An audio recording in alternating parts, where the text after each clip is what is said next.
আপনি আমার সাথে যে অন্যায়টা করেছেন সেটা কি ঠিক? আপনি কেমন মানুষ, একটা ছোট বাচ্চাকে বিয়ে করতে আপনার বিবেকে বাধা দিল না? আপনি বলুন, আমি কি স্বামীর সমস্ত দায়িত্ব পালন করার বয়স হয়েছে? তখন আমার স্বামী বলল, আমাকে তোমার জ্ঞান দিতে হবে না।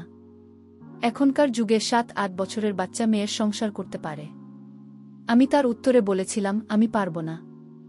আমার বয়স 17 বা 18 না হওয়া পর্যন্ত আপনি আমার কাছে আসবেন না। সে তখন আমায় জোর গলায় বলল, এত দম আমার কাছে পছন্দ না। তোমার বিয়ের বয়স হোক বা না হোক সেটা আমার দেখার বিষয় না। আমার কাজ আমাকে করতে দাও।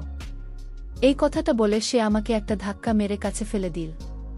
তারপর জোর জবরদস্তি করে আমার সাথে সারা রাত। বাকি বিষয়টা গল্পটা শোনাচ্ছি। আমার মা কেমন আছে জিজ্ঞেস করতেন। এরপরে কথায় কথায় আমাকে উপদেশ দেয়া শুরু করতেন, যেটা তিনি প্রতিদিনই দিয়ে থাকেন। মা আমাকে বলতেন, মা, আমার বোমাকে বিরক্ত করবে না, কারণ ও এখন ছোট মানুষ, তার সাথে জোর জবরদস্তি করার চেষ্টা করবি না। বাবা, এখনো বয়স কম। বাচ্চা মানুষের সম্পর্ক তা বোঝার জন্য তার আরও কিছুটা সময় চায়। আমি কোনো সম্পর্কে কথা বলছি, তুই নিজেই বুঝতে পারছিস আমি কি বলতে চাইছি। সে এখনো খুবই ছোট, এর স্বামী স্ত্রীর সম্পর্কের কষ্ট হয়তো এখনো সে সহ্য করতে পারবে না। মায়ের কথা শুনে আমার মাথা নিচু হয়ে গেল। মায়ের এই একই কথা প্রতিদিন শুনে আমি ভীষণ লজ্জায় পড়ে যেতাম। আমি একজন যুব পুরুষ, সব কিছু বোঝার মতো আমারও বয়স হয়েছে, কিন্তু জানি না আমার মা কেন আমাকে বিশ্বাস করতে পারে না। আজ অবধি আমি বুঝতে পারলাম আমার মা কি চায়।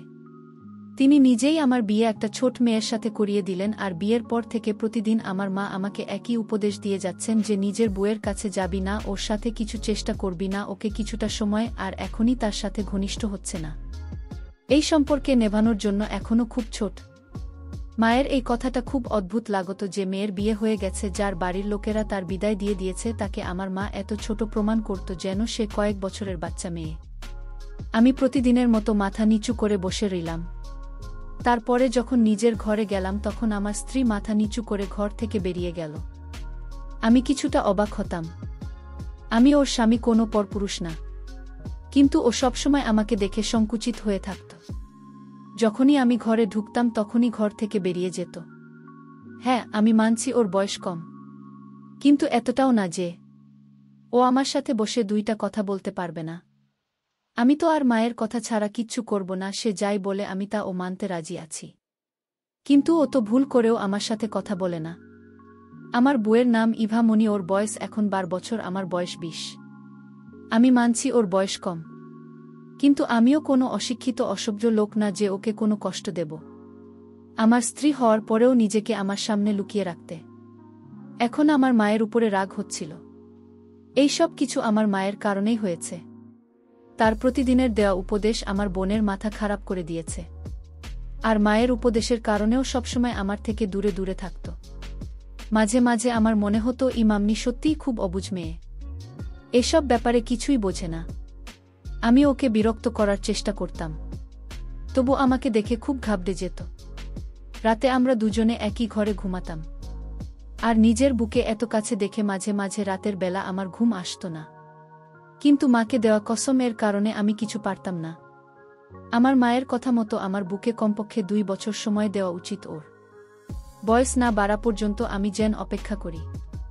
একটা কথা আমি কিছুতেই বুঝতে পারতাম না যে যদি আমি ওর স্বামীর দায়িত্ব পালন না করতে পারি, তাহলে আমার মা ওর সাথে আমার বিয়ে কেন দিয়েছিলেন।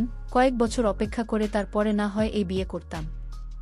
আমার মনে আছে বাসরাতে আমার মা আমাকে নিজের কাছে ডেকে বলেছিলেন, একে সামলে রাখিস এখনো, তবু খুব ছোট থেকেই কিছুটা সময় দিন, যাতে মন থেকে তৈরি হতে পারে। সেই সময় আমি অবাক চোখে মায়ের দিকে তাকিয়ে রইলাম, কারণ আমার বিয়ে আমার মায়ের ইচ্ছাতেই হয়েছিল। এই রাতের কথা ভেবে আমি না জানি কত স্বপ্ন আমার চোখে সাজিয়ে রেখেছিলাম। আমার মন উতলা হয়ে উঠেছিল নিজের স্ত্রীকে পাওয়ার জন্য, আর আমার মা আমার সমস্ত স্বপ্ন ভেঙে চুরমার করে দিন। আমার মুখে চিন্তার ছাপ দেখে আমার মা আমাকে বোঝাতে লাগলো যে রাকেশ, চিন্তা করিস না। বেশ কিছুদিনের ব্যাপার, যখন সম্বন্ধে ব্যাপারে বুঝতে শিখবে আর বড় হয়ে যাবে তখন তুমি নিজের বিবাহিত জীবন শুরু করিস। কিন্তু এখন ওর সাথে কোনো কিছু না। যদি কিছু উল্টোপাল্টা হয়ে যায় তাহলে আমরা লোকের সামনে মুখ দেখাব কিভাবে? মায়ের কথা শুনে আমি অবাক হয়ে গেছিলাম। তিনি নিজের যুবক ছেলের বিয়ে দিয়ে এ কেমন কথা বলছেন? আমি একটা যুব পুরুষ, আমারও কিছু চাহিদা আছে, নিজেকে সামলাব কিভাবে? আমি মায়ের দিকে অবাক চোখে তাকিয়ে বললাম, যদি আমার স্ত্রী এখন যুবতী না হয়ে থাকে আর সে যদি আমার থেকে আলাদা থাকে, তাহলে এরকম মেয়ের সাথে আমার বিয়ে দিয়েছেন? দুনিয়াতে কি মেয়ের অভাব পড়েছিল? আমি একটা যুব পুরুষ, কোনো ছোট বাচ্চা না যে নিজের স্ত্রী বড় হওয়ার জন্য অপেক্ষা করব। আমার কথা শুনে আমার মা লজ্জিত হয়ে বলল, সমস্যায় পড়েছি, বিয়ে তাড়াতাড়ি দিতে হয়েছে। মেয়েটা সুন্দরী আর সরল কিন্তু অনাথ, ওর দাদা বৌদির যত তাড়াতাড়ি সম্ভব ওকে বাড়ি থেকে বিদায় করতে চায়। তাই তো ওর সাথে একটা বিবাহিত বুড়ো সম্বন্ধ দেখেছি, আমার বান্ধবীর মেয়ে, আমি ওকে এরকম অবস্থায় ছাড়তে পারিনি। যদি ওর বিয়ে তো সাথে না দিতাম তাহলে এতদিনে ওর দাদা ওর কপাল পুড়িয়ে দিতে, ওর জীবন বাঁচানোর জন্য ওর বিয়ে তোর সাথে দিয়েছি। এই সত্যটা জেনে আমি চুপ হয়ে গেলাম। আমার মা আমার মাথায় হাত দিয়ে বললেন, আশা করছি তুই আমার মান যাবি। এখনই তুই তোর স্ত্রীকে কিছু করিস না, ওর থেকে দূরত্ব বানিয়ে থাকিস। মায়ের এরকম কথা শুনে আমার রাগ তো হয়েছিল, কিন্তু আমি তবু চুপ করে গেলাম। আমার মনে হয়েছিল যে আমি কোন ছোট মেয়েকে বিয়ে করেছি, কিন্তু যখন ঘরে গিয়ে বুকে দেখলাম তখন তো অবাক হয়ে গেলাম। অবশ্যই ওর বয়স কম ছিল, কিন্তু আমার কাছে মনে হয়েছিল সে যুক্তি ছিল। ওকে দেখে আমার হৃদয়ে বেইমান হয়ে উঠেছিল। কম বয়সী হওয়ার পরে ওকে দেখার মতো ছিল, এই কারণে ভালোভাবে আমার সাথে মানিয়ে যেত। কিন্তু আমি আমার মায়ের কথা মনে করে খুবই কষ্টে নিজেকে সামলে নিলাম। না হলে ইভা মনের সৌন্দর্য তো আমাকে পাগল করেছিল। আমি ওর পাশে বসেও খুব ভয় আছে বলে মনে হলো, তাই ওকে বললাম, চিন্তা করো না, আমি তোমার কোনো ক্ষতি করব না, আমাকে ভয় পাওয়ার দরকার নেই। আমি যখন ওর পাশে গিয়ে বসলাম তখন সে ভয়ে আমি অনুভব করতে পারছি যে ওর চোখে জল এসে গেছে, ওর গোলাপি মুখ ভয়ের কারণে সাদা হয়ে গেছে। আমি ওকে সান্ত্বনা দিয়ে বললাম, ইভা মনি, তোমার এতটা ভয় পাওয়ার দরকার নেই, আমি তোমার সাথে কোনো জোর করব না। আমি অবাক হয়ে ভাবছিলাম যে ও আমাকে দেখে এতটা ভয় কেন পাচ্ছে। ওর চোখে মুখে ভয় পরিষ্কার বোঝা যাচ্ছিল, যদিও আমি কোনো শব্দিত টাইপের মানুষ না। সবে মাত্র কিছুদিন আগে আমি চাকরি পেয়েছি আর আমার মা হঠাৎ করে আমার বিয়ে দিয়ে দিলেন। আমি তো এই হঠাৎ বিয়ের কথা শুনে হতভম্ব হয়ে গিয়েছিলাম। আমার ছোট ভাই পড়াশোনা করার জন্য বাহিরে আছে, মা ওর জন্য অপেক্ষা করেন, এই সময় সেখানেও পরীক্ষা আছে। আর এদিকে আমার বিয়ের তোড়জোড় চলছে। আমি আমার ভাইয়ের কাছে ফোন করে ক্ষমা চেয়েছিলাম।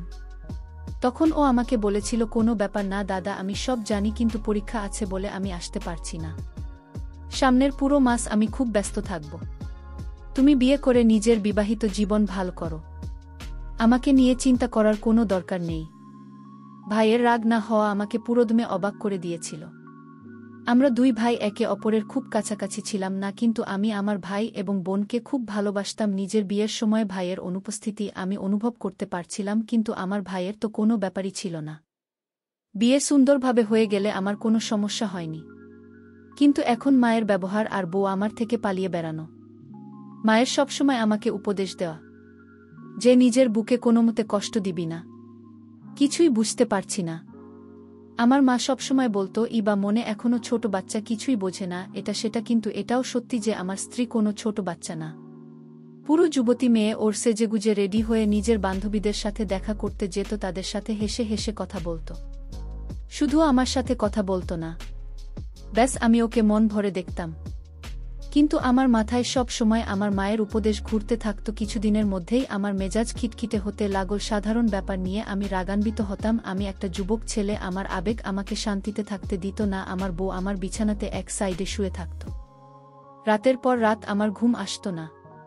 মন চাইতো সব কিছু ভুলে আমি বা মনিকে, কিন্তু মায়ের কথা ফেলতে পারছিলাম না।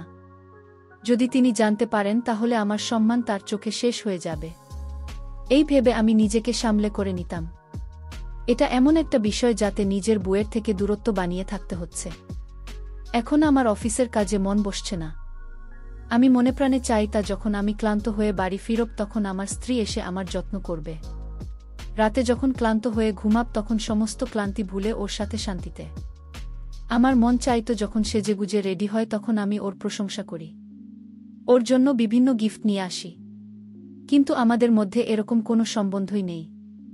যদি আমি ভুল করি ওর জন্য কোনো গিফট নিয়ে আসতাম বা কখনো প্রশংসা করে দিতাম তখন এমন ঘাবড়ে যেত যে আমি কোনো অপরাধ করে ফেলেছি। ওর সুন্দর মুখের উপরে ভয়ের ছাপ স্পষ্ট ফুটে উঠত, আরও তাড়াতাড়ি করে দৌড়ে আমার কাছ থেকে পালিয়ে যেত। এই সব কিছুই খারাপ লাগত। তাই আমি বা মনিকে অবস্থাতেই ছেড়ে দিলাম। কিন্তু চাইলেও আমি ওকে দেখা করতে পারছিলাম না। আমরা একই ঘরে থাকতাম, একই বিছানায় ঘুমাতাম। আমি তো তবু ওর স্বামীও যখন সেজেগুজে থাকত তখন আমার চোখের দিক থেকে সরতই না। আমার এইভাবে তাকানো আমার মা বুঝতে পেরে যেত, আর আমাকে পেয়ে বলতো, তখন এটা কী রকম ব্যবহার? আমি দেখছি তুই বা মনের দিকে একটু বেশিই নজর দিতে শুরু করেছিস। তুই কি আমার কথা ভুলে গেছিস? মায়ের কথা শুনে আমি লজ্জায় পড়ে যেতাম।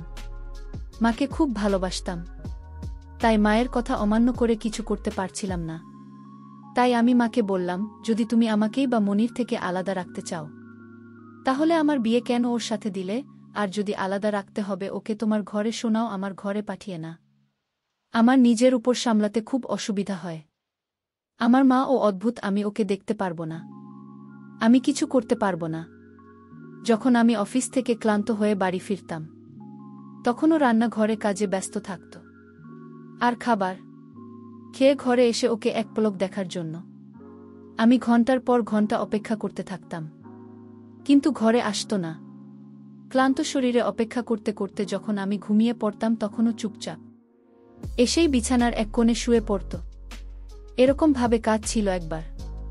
আমি নিজের উপর কন্ট্রোল করতে না পেরে তার পাশে গিয়ে যখন বসলাম আর তাকে যখন বললাম, তোমার হাতটা বের করো, আমি আজ তোমায় একটা গিফট দেব, সে যখন না করছিল আমি তাকে বললাম, হাতটা বের করে বলছি, আর এতেও চিৎকার চেঁচামেচি করতে শুরু করে দিল। চিৎকারের আওয়াজ শুনে আমার মা ও ঘরের মধ্যে এসে বলল, আমাকে হাজারটা কথা শুনিয়ে দিন বলতে লাগল, তোর লজ্জা করে না?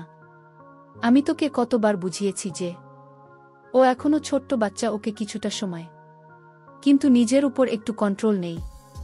এবার আমারও রাগ এসে গেল। আমি বললাম, না, তুমি আমাকে আরিভা মনিকে বিয়ে দিয়েছিলে কেন? নিজের স্ত্রীকে পাওয়ার প্রাকৃতিক ব্যাপার যেটা আমার ভিতরে জেগে উঠেছিল। আমি কোনো অন্যায় কাজ করিনি। আমার মা এটা জানত না যে স্বামী স্ত্রীর মধ্যে এভাবে নাক গলানো উচিত না। এই ব্যাপারটা আমাকে রাগিয়ে দিয়েছিল। আমি রাগান্বিত হয়ে আমি সিদ্ধান্ত নিলাম আজ রাতে আমার কিছু করতে হবে। সে না চাইলেও আমি আজ আমার পাওনা আদায় করে নেব। তারপর রাতে যখন তার রুমে গেলাম, সে আমায় বলল, আপনার মা নিষেধ করা সত্ত্বেও আপনি আমার ঘরে আসেন কেন? আমি বললাম, সেই জবাব কি তোকে দিতে হবে? এই কথা বলে আমি তাকে বিছানায় ধাক্কা মেরে ফেলে দিলাম। তারপর বন্ধুরা বুঝতেই পারছেন কি করেছিলাম। কিন্তু বন্ধুরা, আমি তা করে ভুল করেছিলাম, কারণ কিছুক্ষণ পর আমার স্ত্রী অজ্ঞান হয়ে পড়েছিল। তারপর তাকে হাসপাতালে নিয়ে গেলাম। কিছুদিন সে সুস্থ হবার পর তাকে বাড়িতে নিয়ে আসলাম। তারপর কিছুদিন পর আমি ইতালি চলে গেলাম।